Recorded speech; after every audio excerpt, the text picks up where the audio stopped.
BC WrestlePod, and I'm here to bring you an update on the G1 Climax. So this week was crazy, y'all. We had chaos, comebacks, and clutch wins across the Osaka and Hiroshima, and heading into the final stretch, we have a staggering 8 competitors that are sitting at 8 points.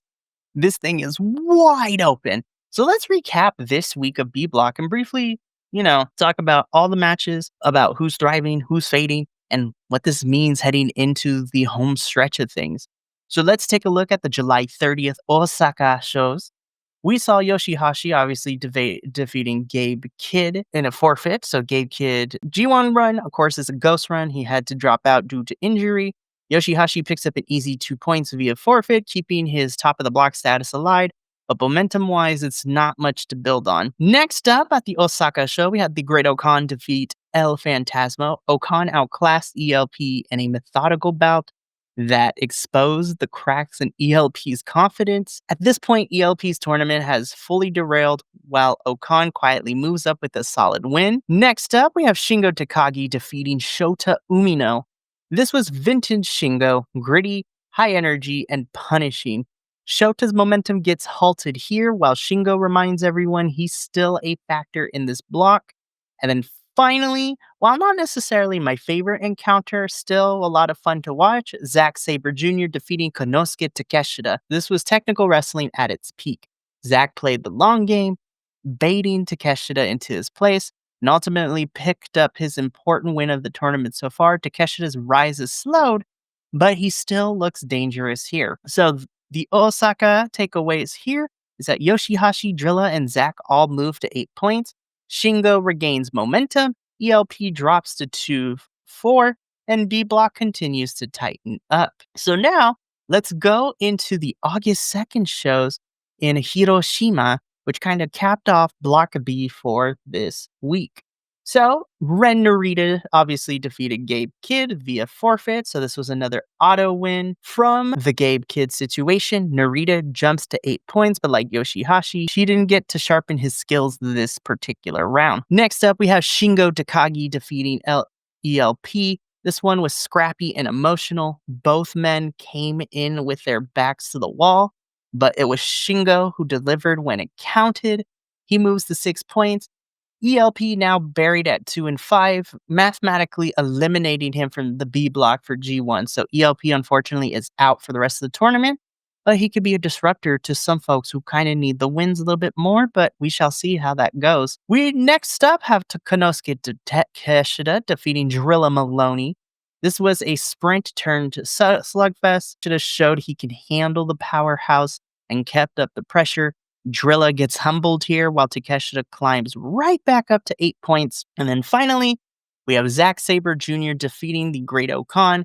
Zack is now on a roll. He controlled his bout start to finish, and O-Khan had no answer for the submissions and reversals.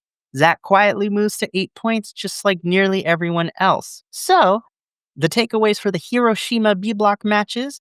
Now, 8 men have 8 points. Obviously, ELP has been eliminated from contention. Shingo and Shota still have outside chances, but really need certain things to go their way. And every match from here on out is going to matter to every single person. So looking a look at the standings for week 3, where everyone stands, we literally have 8 people with 8 points, and they either have a record of 4-2 or 4-3. And that includes Konosuke Takeshita, YOSHI-HASHI, Drilla Moloney, Ren Narita, Zack Sabre Jr., Great O-Khan, and Shota Umino. Now, it's important to note that the Great O-Khan and Umino have the record of 4-3. Everyone else has 4-2. Currently sitting at 6 points is Shingo Takagi. And again, sitting at 4 points and mathematically being eliminated from the tournament is ELP. And Gabe Kidd is out by forfeit and injury.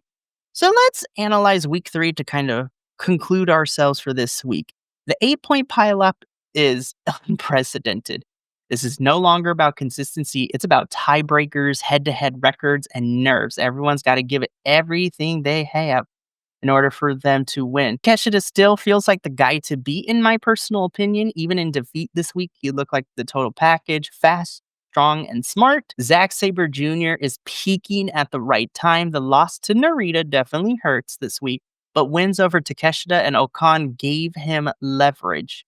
Drilla Moloney and YOSHI-HASHI are starting to slowly slip. Both have lost steam, and while their early streaks earned them cushion, the next couple of matches are definitely going to be do or die for both of them. Narita is kind of in a strange spot. He has the points, but 2 came from forfeits. His most recent in-ring showing was a loss.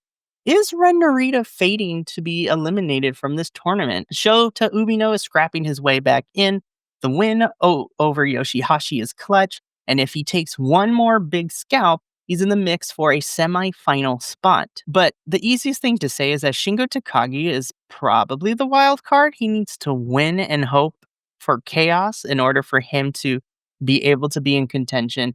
And as I said before, ELP unfortunately is mathematically eliminated. It's a tournament to forget, and it's very unfortunate because ELP is fantastic, but he now enters the role of being an agent of chaos and stopping everything. So this should be fun. So these last 2 nights for B Block were insane, and the home stretch of this match, as we're getting close to the end in like 2 to 3 weeks, is wild. With 8 men at the top, this block will likely be decided by tiebreakers and final night matchups.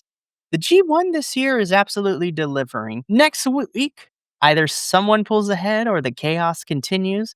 So from Mikey, El Jefe of BC WrestlePod, make sure to come back next week as I review week 4 of the G1 Climax for B Block. So make sure to stick with us. It's only going to get crazier here. So until next time, this is Mikey from me and the rest of the BC WrestlePod family. Remember, take care of yourself, love one another, stay iconic, and more importantly than anything, keep that G1 spirit up. Until next week's review, this is Mikey's El Jefe signing off. But until next time, peace. Thank you so much for tuning in to another Vibe Tribe production. What's gonna happen next time? Well, you're gonna have to tune in to find out. But until then, remember, take care of yourself, love one another, and as always, make sure that you keep the good times rolling. Thank you for being here, and we'll see you next time.